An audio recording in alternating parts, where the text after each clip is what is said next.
तुमचं माझ्या चॅनलवरती मनपूर्वक स्वागत आहे। आणि आजची आपली रेसिपी आहे झटपट 10 मिनिटात बनणारी, ती म्हणजे उपमा। इतका स्वादिष्ट की तुम्ही नक्कीही ट्राय करा। आणि जर तुम्ही माझ्या चॅनलवरती नवीन असाल तर सबस्क्राईब करा त्याआधी, आणि बेल आयकॉन प्रेस करायला विसरू नका, जेणे तुम्हाला माझ्या येणाऱ्या रेसिपीबद्दल अपडेट्स मिळत राहतील। आणि सबस्क्रिप्शन तसंही फ्री आहे, तर नक्की सबस्क्राईब करा।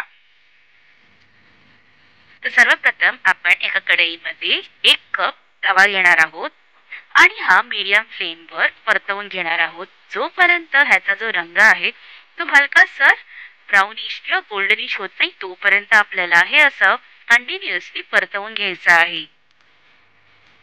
2 ते 3 मिनिटं परतवल्यानंतर यात आपण 2 चमचे तेल घालणार आहोत।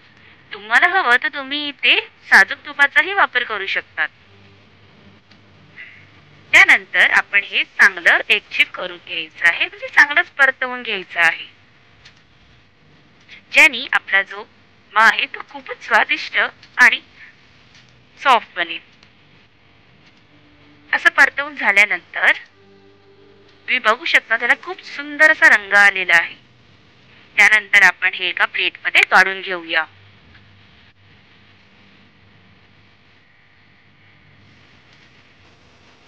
अशा प्रकारे आपण एका प्लेटमध्ये काढून घेऊया। आता मी इथे पाव कप मटार बॉईल करून घेतले आहेत, म्हणजेच कुकरमध्ये 1 शिटी देऊन घेतली आहेत। हे ऑप्शनल आहे।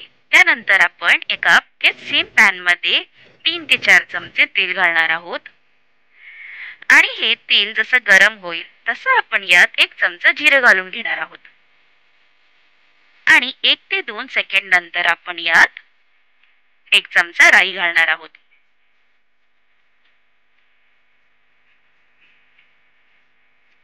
त्यानंतर ही जशी राई फुटफुटेल त्यात आपण 1 चमचा उडदाची डाळ घालणार आहोत। हे ऑप्शनल आहे, जर तुमच्याकडे नसेल तर तुम्ही स्किप करू शकता, पण याने टेस्ट खूपच छान येते। त्यानंतर मी या 2 बारीक चिरलेले मिरच्या टाकल्या आहेत। त्याच सोबत आपण एक मीडियम साईजचा अशा उभेशीर चिरलेला कांदा घालून घ्यायचा आहे, आणि थोडे कढीपत्ता 5 ते 6, आणि हे चांगलं परतवून घ्यायचं आहे, जोपर्यंत आपला जो कांदा आहे तो गळत नाही तोपर्यंत मीडियम फ्लेम वरती।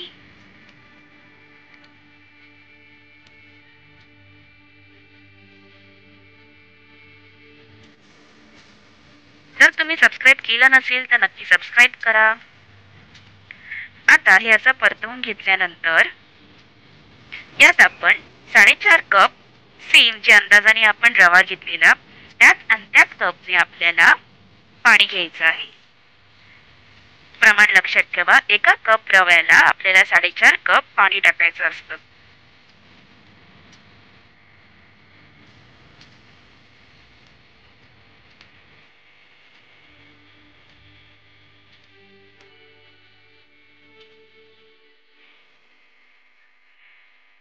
त्यानंतर आपण इकडे ह्याला उकळ देणार आहोत एक।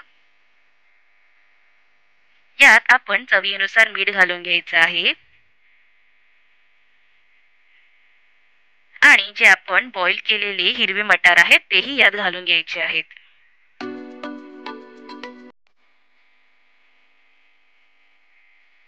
त्यानंतर तुम्ही बघू शकता आपलीकडे उकळ आलेली आहे, आणि यात आपण जे भाजून घेतलेला रवा आहे तो आस्ते आस्ते घालायचा आहे, घाई करायची नाहीये घालताना।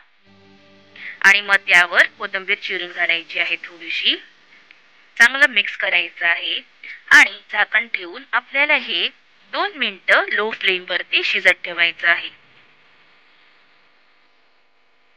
जास्त वेळ ठेवायचा नाहीये, फक्त 2 मिनिटं। 2 मिनिटांनंतर तुम्ही बघू शकता आपल्या इकडे उपमा रेडी झालेला आहे।